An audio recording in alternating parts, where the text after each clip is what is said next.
히브리서 9장 11절부터 22절까지 말씀을 가지고 신앙의 삶을 걸다 라는 제목으로 말씀을 나누도록 하겠습니다. 먼저 신앙의 삶을 걸어야 할까입니다. 여러분, 신앙은요, 삶의 일부일까요? 전부일까요? 이 질문에 대답하기는 그리 간단하지 않은 것 같습니다.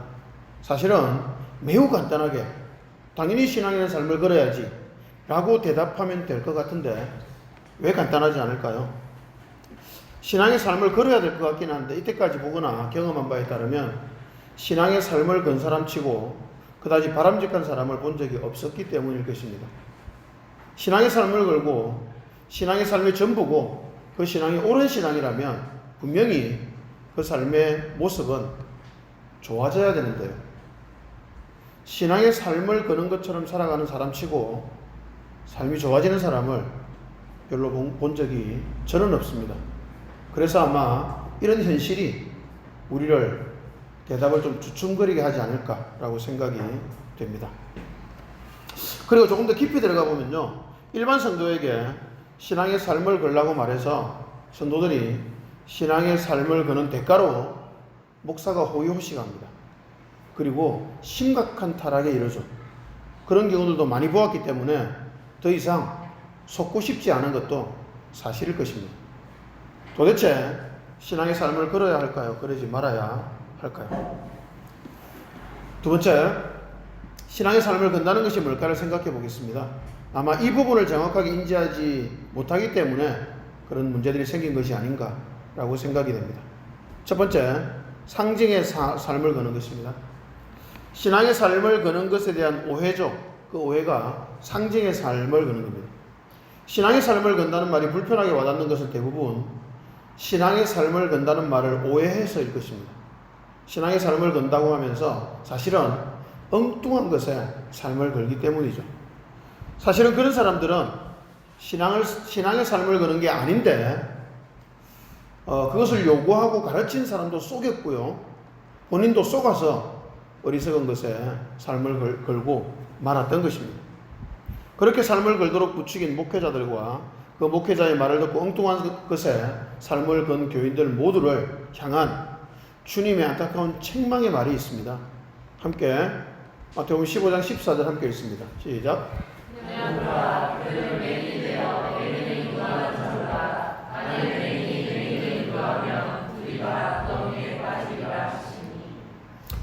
엉뚱한 것에 삶을 걸도록 부추기는 목회자가 맹인이고요, 그 부추김에 속아서 그것을 따라서 엉뚱한 것에 삶을 걸었던 성도, 교인은 맹인의 인도를 따라간 사람들입니다. 결론은 둘 다 구덩이에 빠지는 겁니다. 더 심한 말도 하십니다. 마태복음 23장 13절 함께 읽습니다.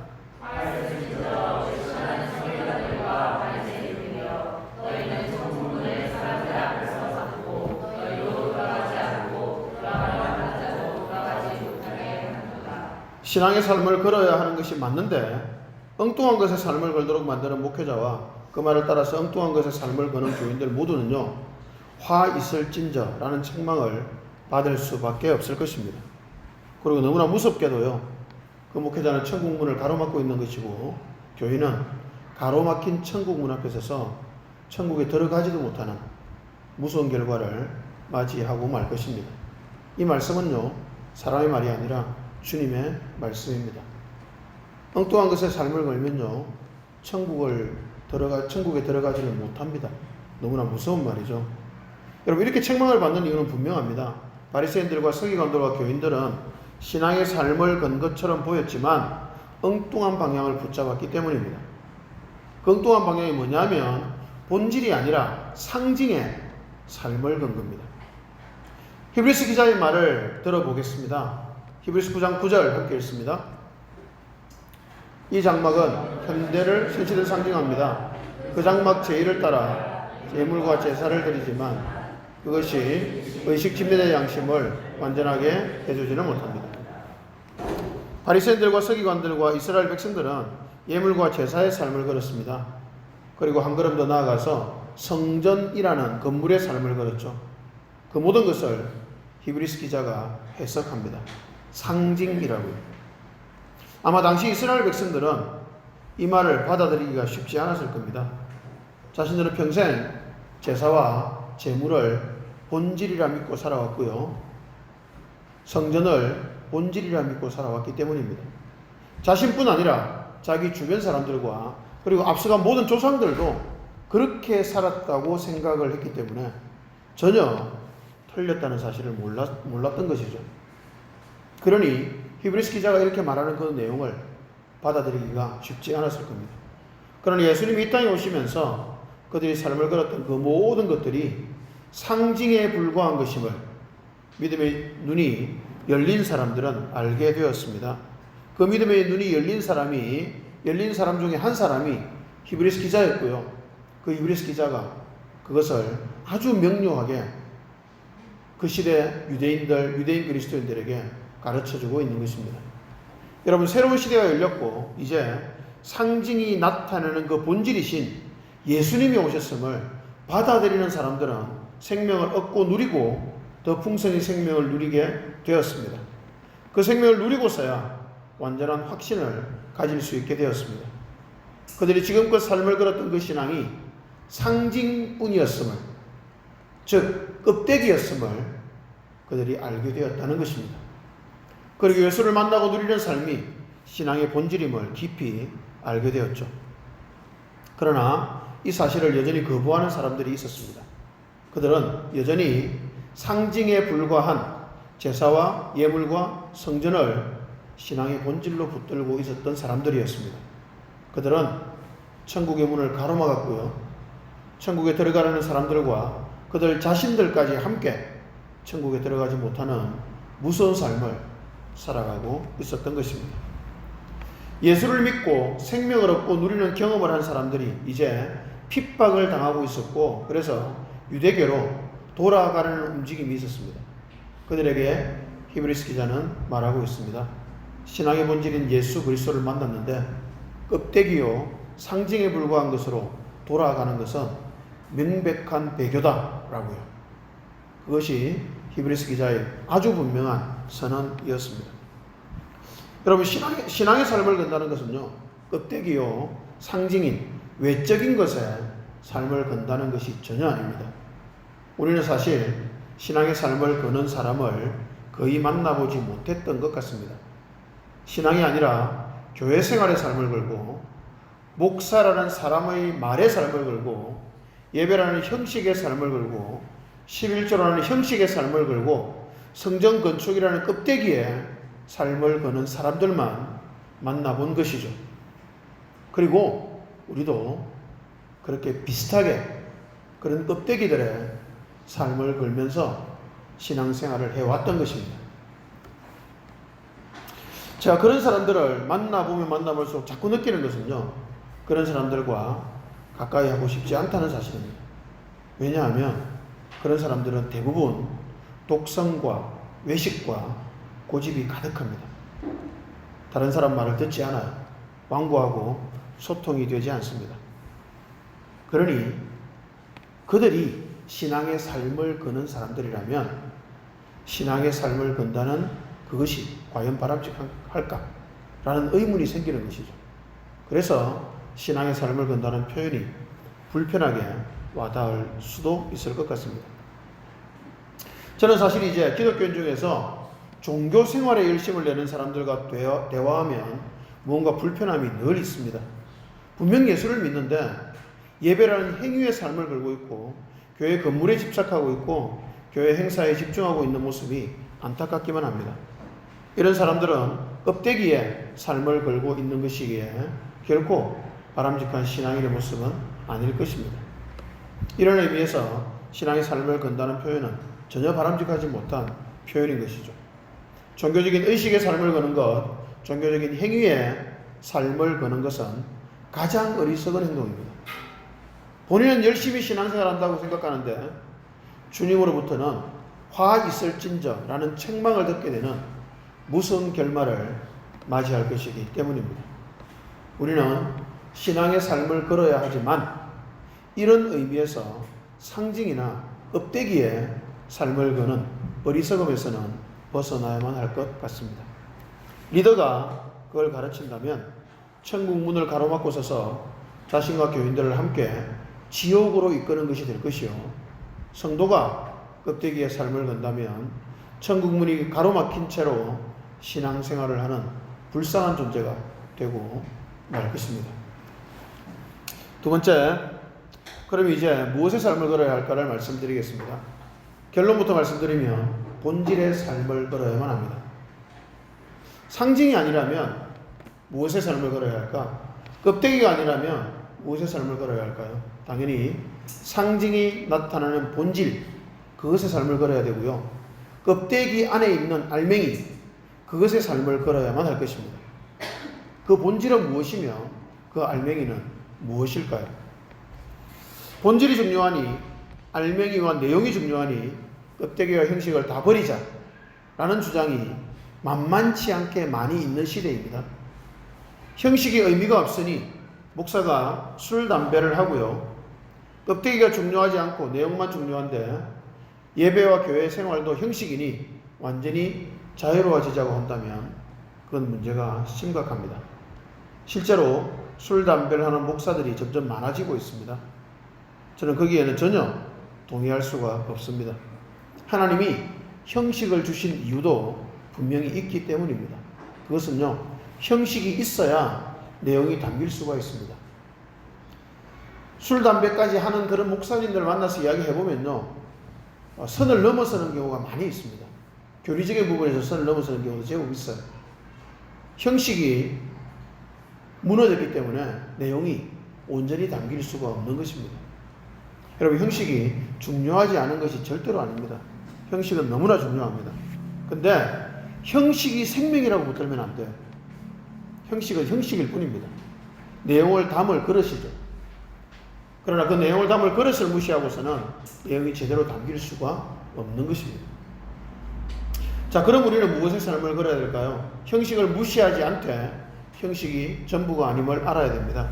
형식을 행할 때 형식 속에 있는 내용에 집중해야 됩니다. 우리 기독교 신앙의 내용은 무엇일까요? 딱 한 번뿐입니다. 예수입니다. 예수. 예수만이 우리 신앙의 본질이요, 내용입니다. 그래서 히브리서 기자는 아주 강력하게 말하고 있죠. 뭐라고요? 예수를 깊이 생각하자라고요. 여러분, 우리가 갖고 있는 예배의 형식, 어떤 신앙의 그 내용을 담을 수 있는 그 형식에서 우리가 절대로 잊지 말아야 될 것은 예수를 생각하는 것입니다. 그 모든 형식 안에서 예수를 잊지 말아야 합니다. 예배할 때 예수를 생각해야 되고요, 헌금할 때도 예수를 생각해야 돼요. 아무 의미 없이 헌금이라는 행동을 하면 안 된다는 것입니다. 기도할 때도 예수를 잊지 말아야 합니다. 그 모든 종교적으로 보이는 행위들, 그 안에 알맹이인 예수, 그 예수를 놓치지 말아야 합니다. 당연히 우리 일상생활 속에서도 예수를 잊어서는 안 되는 것입니다. 본질은 예수입니다. 내용도 예수입니다. 알맹이도 예수입니다. 그런데 히브리서 기자는요, 예수를 믿자라고 말하지 않습니다. 분명히 예수는 믿어야 되는 거잖아요. 그래서 현 시대는 예수 믿는 것을 너무나 강조합니다. 예수를 믿어라라고 이야기하죠. 근데 히브리서 기자는 예수를 믿으라고 말하지 않고 예수를 깊이 생각하자라고 말합니다. 이건 왜 이럴까요? 이 시대 기독교의 문제가 굉장히 많지만요, 심각한 문제 중 하나가 예수를 믿는 것이 전부라고 생각하기 때문이 아닐까 싶습니다. 예수를 믿음의 대상으로만 생각하는 것이죠. 다시 말하면 예수라는 이름을요, 일종의 주술 비슷하게 사용하고 있는 것이 현실입니다. 예수 이름으로 명하노니 귀신아 나가라, 이런 데만 사용하는 거죠. 삶의 어려움이 있습니다. 그러면 예수의 이름을 불러요. 그러면 삶의 어려움이 해결된다고 믿는 겁니다. 거의 주술적인 신앙을 굉장히 많이 가지고 있습니다. 예수라는 이름을 말하기만 해도 무슨 주술적인 효력이 있는 것처럼 생각하는 사람도 많은 것 같습니다. 여러분, 만약에 그렇다면 그것은 다른 종교에서 주문을 외우는 것이랑 뭐가 다르죠?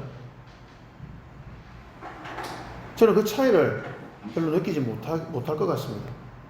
그렇게 믿는다면 어쩔 수가 없겠지만요. 실제로 그런 분들을 보면 마음이 씁쓸합니다. 여러분, 우리는 이미 예수를 믿습니다. 믿는 사람에게 계속 믿으라고만 말한다면 무슨 일이 생길까요? 여러분, 예수 믿잖아요. 근데 제가 예수 믿으라고 말하면 그건 무슨 소리죠? 이제 할 일이 아무것도 없다는 말로 받아들이겠죠. 그래서 아무 일도 안 합니다. 여러분, 신앙생활에서 아무 일도 안 하니까 이제 뭘 해야 될까요? 엉뚱한 짓을 할 수밖에 없죠. 그래서 엉뚱한 짓 열심히 하는 겁니다. 복 달라고 기도하죠. 그래서 하는 엉뚱한 짓이 복 달라고 기도하는 거고요. 목사는 교회 키우려고 몸부림치는 겁니다. 그런 쓸데없는 짓을 할 수밖에 없는 거죠. 왜냐하면 예수를 믿으니까 다 했다고 생각하는 거예요. 더 이상 할 것이 없다고 생각하는 거죠. 여러분, 정말 할 것이 없을까요? 여러분, 정말 예수를 믿으니까 다 끝나던가요? 그럴 리가요. 저는 그 고민이 너무나 괴로웠습니다. 예수를 믿으면 다 해결된다고 하는데 저는 하나도 해결이 안 되더라고요. 예수 믿으면 제 문제가 해결된다고 하는데 제 문제가 하나도 해결이 안 되더라고요. 근데 어떻게 그렇게 모든 것이 해결된 것처럼 엉뚱한 짓만 하고 있는지 저는 너무나 안타깝고 답답했습니다. 저는 무엇을 해야 될지 몰랐고요. 여러분, 그렇게 복 달라고 기도하고 교회를 키우려고 애쓰면서 그렇게 하면서 그것을 신앙의 목숨 건다고 말을 하더라고요. 무언가 목숨을 걸고 있기는 한 것 같은데요. 그게 신앙의 목숨 거는 것이라고 말하는 것에는 전혀 동의가 되지 않았습니다. 예수 믿는 우리 신앙인들이 해야 될 본질적인 일은요, 이제 더 이상 믿는 것이 아닙니다, 여러분. 믿는 것의 단계에서 이제 발전해 가야만 합니다. 믿는 것에서 벗어나서 예수를 깊이 생각하는 것으로 나아가야만 합니다. 여러분, 우리는 예수를 생각해야 합니다. 그것도 깊이 생각해야 됩니다. 예배라는 행위가 아니라, 성전이라고 부르는 건물이 아니라, 교회 봉사라는 노역이 아니라 예수가 우리의 신앙의 본질입니다. 그러니 우리는 예수를 깊이 생각해야만 합니다. 어떻게 해서 우리가 이 땅에서 복받고 잘 살아갈 수 있을지를 깊이 생각해야 되는 게 아니고요. 어떻게 해야 교회를 키워서 뭔가 화려하고 거창한 모습으로 자신을 드러낼지를 깊이 생각해야 되는 것이 아니라 우리는 예수를 깊이 생각해야만 합니다. 여러분, 예수를 깊이 생각하려면 어떻게 해야 될까요? 먼저 예수를 알아야 합니다. 예수님이 어떤 분이신지, 어떤 삶을 사셨는지, 어떤 가치관으로 이 땅을 살아가셨는지를 알아야만 합니다. 예수를 알아야 예수를 깊이 생각할 수가 있습니다. 그러니 우리는 신앙생활하면서 무엇에 집중해야 될까요? 당연히 말씀에 집중할 수밖에 없습니다. 말씀만이 예수를 가르쳐주기 때문입니다. 말씀이 없이 예수만 생각한다는 것은 말이 되지 않습니다. 실제로 그런 사람들을 많이 보거든요. 말씀이 없이 예수를 깊이 생각한대요. 여러분, 그렇게 생각하는 그 예수가 도대체 누굴까요? 자신이 만들어낸 예수일 수밖에 없습니다. 성경과 다른 예수입니다. 성경과 다른 자기가 만든 개념으로서의 예수를 자기는 믿고 있는 거죠. 그 신앙은 결코 바른 신앙일 수가 없는 것입니다. 말씀이 없이 예수만 생각한다는 것은 말이 되지 않습니다. 우리가 생각하는 예수와 성경이 말하는 예수가 다르다면 우리는 얼마나 황당한 일을 하고 있는 것일까요? 성경을 알아야 합니다. 성경을 읽어야 합니다. 성경에 기록된 예수에 대해서 성경을 읽고 생각하고 묵상함으로 알아가야만 합니다. 그렇게 아는 만큼만 우리는 예수를 깊이 생각할 수가 있습니다. 여러분, 예수를 아는 만큼밖에 예수를 생각할 수 없습니다. 그러니 예수를 알아가는 것이 얼마나 중요한지, 말씀을 읽고 묵상하고 말씀 속에서 예수를 알아간다는 것이 얼마나 중요한지 우리는 마음속에 새겨야만 할 것입니다. 그래서 신앙의 삶을 건다는 말은요, 요약하면 예수에게 삶을 건다는 말이고요. 그것은 다시 말하면 말씀의 삶을 건다는 말이 될 수밖에 없는 것입니다. 우리는 신앙의 삶을 걸어야 되는데 껍데기가 아닌, 상징도 아닌 본질의 삶을 걸어야 합니다. 우리 믿음의 도리의 본질이신 예수께 삶을 걸어야만 합니다. 이 말도 정말로 오해하지 말아야만 합니다. 예수를 위해서 삶을 걸자, 하나님을 위해서 삶을 걸자, 기독교를 위해서 삶을 걸자 등의 말은요, 그리스도인의 구호가 될 수가 없습니다. 하나님은 우리가 하나님을 위해서 살아가기를 원하실까요, 정말? 하나님이 우리가요, 하나님을 위해서 살기를 원하실까요? 기독교를 지켜내기 위해 살기를 원하실까요? 여러분, 그럴 리가 없습니다. 하나님을 위해 살아간다고 하면 거의 대부분은요, 하나님의 이름을 들먹여서 자신의 욕망을 채우는 일을 하면서 살아갑니다. 내가 하나님의 영광을 위해 살아가니 당신들은 나를 도와야죠 라고 이야기합니다. 당신들은 나를 잘 섬기는 것이 하나님의 영광을 위한 삶입니다. 왜냐하면 내가 하나님의 영광을 위해 살아가고 있으니까요. 이따위 말을 하는 인간들이 생각보다 많이 있습니다. 여러분, 이것은 말도 안 되는 거짓말입니다. 근데 이 말도 안 되는 거짓말을요, 말하는 사람 스스로도 속으면서 하는 경우가 많이 있어요. 대놓고 사기치는 사람도 있지만 스스로도 그 말이 옳다고 믿으면서 한다니까요. 그러면 말하는 본인도 속고 말을 듣는 사람도 속으면서 함께 속는 것입니다. 여러분, 예수를 위해 살아간다, 하나님을 위해 살아간다, 하나님의 이름이 땅에 떨어지지 않게 하기 위해서 싸운다, 기독교를 위기에 빠뜨리는 인간들과 반드시 싸워 이긴다 라는 등의 생각은 절대로 기독교적이지 않습니다. 신앙의 삶을 건다는 표현을 거기에 사용하면 절대로 안 되는 것입니다. 여러분, 우리가 싸워서 지켜야만 되는 신이라면 그게 무슨 신이겠습니까? 우리가 싸워서 지켜내야만 하는 종교라면 그것이 무슨 절대적인 가치일까요? 그것은 말이 안 되는 것입니다. 하나님은 그런 잡신이 결코 아닙니다. 여러분, 그런 개념으로 우리가 신앙의 삶을 걸 생각은 애초에 하지 마시기 바랍니다. 그것은 말이 안 되는 이야기입니다. 여러분, 신앙은요, 거꾸로입니다. 하나님이 오히려 우리를 지켜주세요. 하나님이 우리를 지키시기 위해서 아들을 죽음에 내어주신 분이십니다.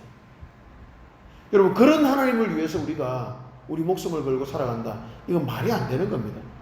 우리는 그럴 수 없는 존재이기 때문에 하나님께서 아들을 죽음에 내어주시면서까지 우리를 보호하신 것이거든요. 우리는 그 아들의 죽으심으로 구원을 얻고 누리는 사람들입니다. 우리가 집중해야 되는 것은, 우리가 삶을 걸어야 하는 것은 하나님을 위해서 무언가를 해야 하는 것이 아니라 하나님 자체를 알아가는 것입니다. 예수를 위해 무언가를 하지 않아도 됩니다, 여러분. 예수께서 우리를 위해서 모든 것을 다 해주셨어요. 우리가 예수를 위해서 무언가를 하지 않아도 된다는 것입니다. 우리가 해야 되는 것은 그저 날마다 예수를 더 깊이 알아가고 예수를 날마다 더 깊이 생각하는 것, 그것입니다. 그것이 우리가 해야 될 유일한 일이요, 완전한 일입니다. 그래서 우리는 말씀을 읽고 묵상함으로 예수를 깊이 생각하는 것에 삶을 걸어야만 합니다. 우리가 삶을 걸어서 같이 있을 가장 중요한 일은 예수를 알아가고 예수를 깊이 생각하는 것입니다. 그러기 위해서 말씀을 묵상하는 것, 그것이 가장 가치 있는 일인 것입니다. 세 번째, 그럼 이제 말씀에 삶을 건다는 말은 무슨 말일까요? 에 대해서 생각해 보겠습니다. 조금 더 깊이 생각해 봐야 될 문제입니다. 말씀의 삶을 거는 게 도대체 뭘까? 제가 왜 이 주제를 말씀드리냐면요, 제가 묵상 세미나를 하면서 강조하고 또 강조하는 말이 말씀의 삶을 걸자 하는 말입니다. 그렇게 세미나에서 말을 했더니 수원에서 세미나 참석하신 분이 자신이 이 세미나에 참석하신 이유를 이렇게 말씀하시더라고요. 도대체 말씀의 삶을 건다고 하는데 그게 말이나 돼? 뭔가 있기는 있는 것 같긴 한데 동의하기 어려운 표현이야. 도대체 무슨 말을 하는지 한번 들어봐야 되겠다 라는 생각으로 세미나에 참석을 했다고 하시더라고요. 저는 그런 분들이 좋습니다. 왜냐고요? 생각을 하잖아요. 이 말이 너무 슬픈 말인데요. 생각을 하니까 좋아요. 이 말은 생각을 안 하는 그리스도인이 너무 많다는 거예요. 교회에 딱 들어오는 순간 이성을 반납하고 들어옵니다. 반납하라고 말하죠, 사실은요. 이성 반납, 그리고 감정만 살아있으면 돼. 이렇게 말하잖아요. 그리고 감정만 부추기잖아요. 여러분, 그건 기독교가 아니에요. 기독교 신앙은 생각하는 신앙입니다. 제가 친한, 잘 아는 여자 목사님이 계신데요. 그분 지난 주일에 만났는데 그분이 그러시더라고요. 그분과 굉장히 많은 이야기를 했는데, 이야기하는 중에 어떤 표현을 하셨는데 굉장히 마음에 와닿더라고요. 그 성도님들이 이제 나이 드신 분들이 많으세요. 그 자기 감정과 기분대로 이렇게 뭘 판단하고 결정하는 분들이 많으신데, 그분들이 너무 답답해서 이야기를 한대요. 뭐라고 이야기를 하는가 하면, 여러분, 성령은 여러분의 감정을 건드린 게 아니라 이성을 건드리세요. 이성이 좋아지는 게 성령의 역사예요. 이렇게 말을 했다고 하더라고요. 너무 속이 시원한 표현이었습니다. 우리는 성령 하면 자꾸 감정과 연결시키잖아요. 아닙니다, 여러분. 성령은 우리의 이성을 건드리세요. 우리의 이성을 발전시키고 상식적인 사람이 되게 만듭니다. 그게 성령이 하시는 일이에요. 감정 터치를 성령의 역사라고 착각하지 마시기 바랍니다. 그럴 수도 있지만 그 감정이라는 것이 이성이 제대로 정립되어서 내려오는 감정이어야만 합니다. 성령은 우리의 이성을 건드리십니다. 왜요? 분명히 성령의 역할이 나오잖아요. 주님께서 하신 모든 일을 생각나게 하시는 것, 그게 성령의 일이거든요. 생각을 만지시는 분이 성령이십니다. 그래서 저는요, 생각하는 분들이 좋아요. 저에 대해서 판단해 보겠다고 오신 거잖아요. 근데 그 판단이 생각해 보겠다는 거거든요. 얼마든지 저는 환영합니다. 옳고 그름을 따져볼 생각을 갖고 계시니까요. 찬송가 가사에 있죠, 그죠? 듣기도 하며 생각하니 참 진리시로다. 여러분, 말씀은요, 듣기도 하고 그 다음에 뭐 한다고요? 생각해야 돼요. 생각해보니까 이건 진리구나. 그러면 진리라고 받아들이는 겁니다. 생각해보니 이건 진리가 아니야. 그러면 안 받아들여야 돼요. 생각해보니 진리가 아닌 것도 받아들이라고 강요하는 인간은 사기꾼입니다. 100% 사기꾼이에요. 하나님께서 그렇게 우리에게 강요하시지 않거든요. 하나님도 강요하시지 않고 설득합니다. 그러기 위해서 아들을 내어주신 거예요. 근데 그것을 강요한다는 말은 기독교 신앙과 상관없는 짓을 하고 있는 겁니다. 듣기도 하며 생각해야 됩니다. 그리고 이게 참 진리인지를 따져봐야 되죠. 그리스도인은 생각을 멈춘 사람이 절대로 아닙니다. 듣고 생각해야 되고요. 읽고 생각해야 되고요. 듣고 읽는 중에 무엇보다 중요한 것은 질문하고 의문을 가져야 합니다. 여러분, 생각한다는 것은 질문하고 의문을 가진다는 것입니다. 당연히 그분의 그런 표현들이 저는 좋았습니다. 그분은 결국 열심히 강의를 들으셨습니다. 왜요? 생각해야 되니까요. 정말 열심히 들으시더라고요. 그리고 세미나 끝난 지 한 달쯤 되었을 때 저에게 연락을 주셨습니다.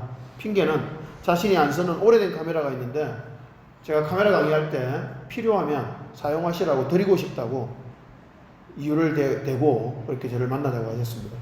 만나서 차 한잔을 했는데요. 이런 말씀을 하시더라고요. 세미나 들을 때는 그런가 보다 라고 생각했다고 합니다. 말씀의 삶을 건다고 하시더니 세미나 들어보니 가짜는 아닌 것 같구나 라고 생각을 했다고 합니다. 그런데 세미나 듣고 돌아와서 그 다음 날부터 자신이 달라지더랍니다. 자신의 묵상이 조금씩 달라지더라고 이야기하셨습니다. 예전에는 읽고 은혜 받고 자신을 위로하신 하나님의 음성을 느끼고 끝났던 묵상이었는데 이제는요, 질문이 생기더랍니다. 제가 그 말 듣고 너무 행복했습니다. 질문이 생기더래요. 말씀을 묵상하면서 하나님 외식이 뭐죠? 하나님 경외가 뭐죠? 하나님 경외. 하나님을 경외한다는 게 뭐죠? 이런 질문이 자꾸 생기더라는 거죠. 그리고 하나님께 계속 그걸 질문하고 있는 자신을 발견하게 되었다고 합니다. 그렇게 본문에 나오는 단어나 표현이나 사건들을 통해서 질문을 계속하고 있는 자기 자신을 발견하고 놀라셨다고 합니다. 예전에는 그런 적이 별로 거의 없었다고 이야기를 하시더라고요. 예전에는 자신이 하나님을 경외한다고 한치의 의심도 없이 믿었다고 하시더라고요. 그런데 교회가 무엇인지 질문하면서 자신에게 하나님의 사랑을 누리는 마음은 있는데 하나님을 경외하는 마음은 없다는 것을 발견하게 된 거죠. 그리고 하나님 앞에서 엎드려 울게 되는 경험을 했다고 하시더라고요. 그러고 나서 말씀하시더라고요. 목사님 뵙고 고맙다고 말씀드리고 싶었다고. 말씀에 목숨 건다는 말씀이 이런 말씀이겠구나 라고 조금은 짐작을 할 수 있었더라고. 그렇게 이야기를 하셨습니다. 몇 시간을 대화하는데 순식간에 시간이 지나가 버렸습니다. 그분이 말씀의 삶을 건다는 것이 무엇인지 조금 느끼면서 자신의 삶에서 변한 것은 행복이라고 말씀하셨습니다. 말씀의 삶을 거는 것이 무엇인지 아주 조금 느꼈을 뿐인데 일상의 삶이 행복해지더랍니다. 기쁘더랍니다. 병점에서 하는 묵상 세미나에 자신의 딸과 남편을 데리고 참석하려고 설득하고 있다고 그렇게 말씀하셨습니다. 여러분, 말씀의 삶을 건다는 것은요, 말씀만 하루 종일 보고 있는 것을 전혀 뜻하지 않습니다. 성경을 몇십 독, 몇백 독 했다는 분들이 제법 있습니다. 그런 분들과 저는 절대로 친하고 싶지 않습니다. 무서워요. 매사에 정답을 가지고 있고요. 매사에 무슨 성경 몇 장 몇 절을 들이댑니다. 그리고 무섭게 가르쳐요. 그런 사람들이 말을 합니다. 자신은 말씀의 삶을 걸었다고요. 저는 그런 분들처럼 될까봐 무섭습니다. 여러분, 제가 말하는 말씀의 삶을 거는 삶은 결코 그런 삶이 아닙니다. 성경이 말하는 말씀의 목숨 거는 삶도 결코 그런 종교적인 삶을 말하지 않는다고 저는 생각합니다. 저는 말씀의 삶을 건다고 말씀드리죠. 그런데 제가 말씀의 삶을 건다고 말하기에는 너무 부족하지 않을까라는 생각을 하기도 합니다. 저는 기껏해야 아침에 한두 시간, 조금 더 여유 있을 때는 3시간 정도 말씀을 읽고 묵상할 뿐입니다. 겨우 열 몇 절밖에 안 되는 짧은 구절을 붙들고 매일 실험할 뿐이에요. 하루 종일 수십 장, 수백 장을 읽어야 되지 않을까요? 그래야 말씀의 삶을 거는 게 아닐까요? 어떤 목사님 말처럼 10일에 성경을 일독해야 되는 것이 아닐까요? 10일 만에 성경을 계속 일독했다고 하더라고요. 한 달에 3독을 한 거죠. 저는 5년, 6년이 돼야 일독하거든요. 그러니 제가 무슨 목사의 자격이 있을까라는 생각이 들더라고요. 그분과 이야기하는데. 여러분, 그 정도는 돼야 한 달에 3독쯤은 해야 말씀의 목숨 건다고 말할 수 있지 않을까요? 근데 저는 전혀 아니라고 생각합니다. 그렇게 10일에 일독을 하면 오히려 말씀의 삶을 걸 수 없다고 저는 생각합니다. 그분의 삶에는 말씀뿐이기 때문입니다. 삶이 없어요. 여러분, 말씀에 삶을 걸어야 합니다. 제가 말씀에 삶을 건다는 말은 그 의미입니다. 말씀에는요, 그냥 말씀만 있으면 안 되고 말씀에 삶이 있어야 합니다. 그 삶이 있어야 되죠. 말씀을 읽고 생각하고 묵상하는 과정 중에서 말씀이 나의 삶을 향해서 말하는 부분을 만납니다. 그리고 나의 일상을 살아가죠. 근데 그 일상을 이제 예전과 다른 일상이 됩니다. 말씀에 근접한 삶을 살려고 노력하게 되죠. 말씀이 있고 일상의 삶이 있어야 합니다. 그리고 말씀과 일상의 삶이 연결되어야 하죠. 그래야 말씀의 삶을 건다는 표현이 성립될 수가 있는 것입니다. 하루에 굉장히 많은 분량을 읽지 않고 10여 절 정도의 짧은 말씀만 읽고 묵상하는 것은 그 말씀을 깊이 묵상하여 우리의 삶과 연결하기 위해서입니다. 주님이 우리의 삶과 말씀을 연결해 주시기를 기다리는 과정이 묵상의 과정이죠. 말씀의 삶을 걸면 우리의 삶에 종교성이 강화되는 것으로 드러나지 않습니다. 종교성이 아니라 우리의 삶과 우리의 내면의 상태가 달라지게 됩니다. 우리 자신이 얼마나 죄인인지 점점 더 깊이 깨닫게 되고요. 그래서 이렇게 하루를 살아갈 수 있음만으로도 행복하고 감사하게 됩니다. 우리 자신과 가까운 사람들과의 관계가 좋아지고요. 따뜻한 사람이 되어갑니다. 말씀만 있어서 차갑고 냉정한 율법주의적인 사람이 되는 것이 아니라 말씀이 있고 삶이 있어서 말씀과 삶이 연결되어야 하는 것입니다. 그래서 따뜻한 사람이 되어 가야만 하는 것입니다. 그래서 말씀으로 삶이 해석되고 말씀의 능력으로 일상이 사라지는 것, 그것이 말씀의 삶을 거는 것입니다.